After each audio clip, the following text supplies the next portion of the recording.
Masih dari Kabupaten SBT, Tribuners, hari keempat usai tahun baru 2026, 1.250 pengunjung padati Pantai Gumumai Bula. Jumlah pengunjung Pantai Gumumai Kota Bula, Kabupaten Seram bagian timur SBT masih terbilang tinggi di hari keempat pasca perayaan Tahun Baru 2026. Dinas Pariwisata SBT mencatat sebanyak 1.250 jiwa memadati kawasan Pantai Gumumai sejak pagi hingga sore hari, Minggu 4 Januari 2026. Ribuan pengunjung tersebut datang bersama keluarga untuk menikmati suasana pantai, bersantai, hingga menghabiskan waktu libur awal tahun. Selain pengunjung, arus kendaraan yang masuk ke area pantai juga terpantau ramai. Tercatat kendaraan roda 2 sebanyak 200 unit, sementara kendaraan roda 4 mencapai 40 unit. Tingginya kunjungan ini menunjukkan minat masyarakat untuk berwisata masih cukup besar meski libur tahun baru telah berlalu beberapa hari.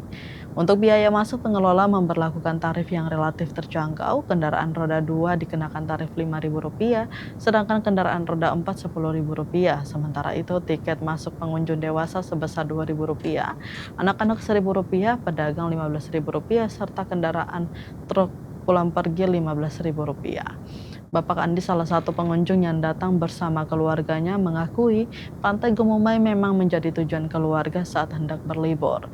Ia menilai fasilitas di kawasan pantai sudah cukup memadai, namun tetap perlu perhatian ke depan. Kata dia, dengan pengelolaan yang lebih baik, Pantai Gumumai berpotensi menjadi destinasi unggulan daerah. Pantai Gumumai sendiri dikenal sebagai salah satu destinasi favorit warga Kota Bula dan sekitarnya, terutama saat libur panjang dan akhir pekan.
Download Tribun X sekarang, menghadirkan lokal menjadi Indonesia.